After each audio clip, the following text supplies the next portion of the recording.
সাত সকালে বিদ্যালয়ের দরজা খোলা দেখে হতচকিত পথচারীরা। বিদ্যালয় শুরুর আগেই উপস্থিত একাধিক শিক্ষকরা। ভিতরে উঁকি দিতেই দেখা গেল বিদ্যালয়ের ভেতরে চাষের কাজ করছেন শিক্ষক অশিক্ষক কর্মীরা। ঘটনাটি গোঘাট হাই স্কুলে। মূলত বিদ্যালয়ের শিক্ষার্থী ও হোস্টেলের ছাত্রদের টাটকা সবজি খাওয়াতেই এই চাষের উদ্যোগ নেওয়া হয়। হাতে হাত লাগিয়ে স্কুলের ভেতরে চাষ করছেন শিক্ষক অশিক্ষক কর্মীরা। মূলত আলু ও বেশ কিছু সবজি বপন করছেন সকলে মিলিত হয়ে। প্রায় সারা বছরই আলুর অত্যাধিক দাম, তাই শিক্ষক অশিক্ষক কর্মীরা আলোচনা করে মিড ডে মিলের জন্য আলু চাষ করছেন স্কুলের ভেতর। বিদ্যালয়ের প্রধান শিক্ষককে এদিন আলু বীজ রোপণ করতে দেখা গেল।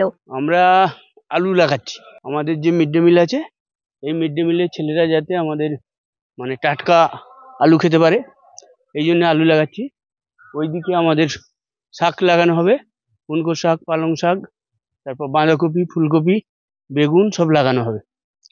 আজকে এই আলুগুলো লাগানো হচ্ছে, এরপর ওগুলো সব লাগানো হবে যাতে টাটকা সবজিগুলো এবং টাটকা শাক আমরা তুলে এনে মিড ডে মিলের ছেলে মেয়েদের খাওয়াতে পারি। হ্যাঁ, আমরাও লাগাই, আমাদেরকে লাগাতে হয়। এটা আমাদের কাছে তো আনন্দের কাজ না একটা, যে এই আমাদের ছেলেরা খাবে, আমরা চাষটা করতে পারছি, এটা আমাদের কাছে আনন্দের খুব। আর এই জন্য মিড ডে মিল দপ্তর যদি একটু বেশি টাকা আমাদেরকে দেয়, তাহলে আমরা কিন্তু এই চাষটা আরো ভালো করে করতে পারি। এবছর আমাদের এর জন্য 5,000 টাকা কিচেন গার্ডেনের জন্য দিয়েছে।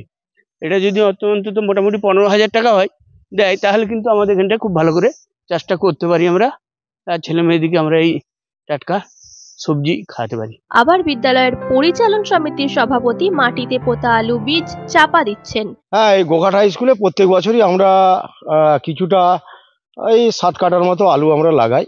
কারণ মিড ডে মিল ভালো করে খাওয়াতে গেলে এবং হোস্টেলে ছেলেদের ভালো করে খাওয়াতে গেলে আলুটা যদি আমরা এখান থেকে উৎপাদন করে জোগাতে পারি, তাহলে অনেকটাই ভালো খাবার তারা পাবে এবং অনেকটা আর্থিক সাশ্রয় হবে বলে আমরা মনে করছি।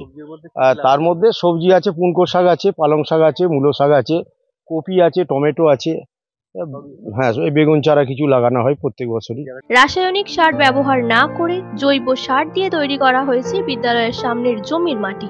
আর সেই মাটিতেই আলু বীজ বপন করছেন বিদ্যালয় শুরুর আগে সকাল থেকেই। এছাড়া আলুর পাশাপাশি লাগানো হবে বিভিন্ন ধরনের শাকসবজি, ফুলকপি, বাঁধাকপি, গাজর, টমেটো, শাক, লাউ প্রভৃতি। মূলত বিদ্যালয়ের ছাত্রছাত্রী ও হোস্টেলে থাকা ছাত্রছাত্রীদের ভেজালবিহীন পুষ্টিকর খাদ্য দিতেই এই কর্মসূচির উদ্যোগ নেন তারা। এখানে চাষই করছি ছেলেদের কথা ভেবেই, যাতে হোস্টেল বা মিড ডে মিলের ছেলেরা পুষ্টিকর সবজি, সঠিক সবজি পায়, সেই উদ্দেশ্যে আমাদের চাষটা করা।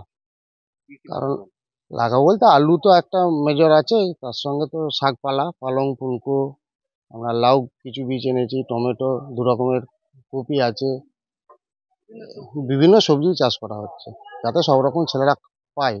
উদ্দেশ্য আমাদের একটাই, ছেলেরা পুষ্টিকর, আমরা কীটনাশক বেশি দিই না, যাতে ছেলেরা ভালো সবজি পায়, এই উদ্দেশ্যে আমাদের চাষটা করা আনন্দের সহিত করি। ছেলেরাও হাতে লাগায়, মাঝে সাঝে গোবর সারটারই প্রাধান্য দেওয়া হয় বা জৈব সার দিয়ে করার উদ্দেশ্য আমাদের। নিউজ আজ বাংলা, গোঘাট। ঘর হবে সেরার সেরা, সবার কাছে মডেল, চিন্তা কিসের, সঙ্গে আছে কেবি মার্বেল। মনের মতো marble, granite, tile, sanitary fittings এর একমাত্র হোলসেল ও রিটেল শপ কেবি মার্বেল। যোগাযোগ 9434059753 অথবা 8918126044। আমাদের ঠিকানা বসন্তপুর, আমতলা মোড়, আরামবাগ, হুগলি। সাজাবো আমি স্বপ্নের বাড়ি, কেবি মার্বেলসে দেবো বাড়ি।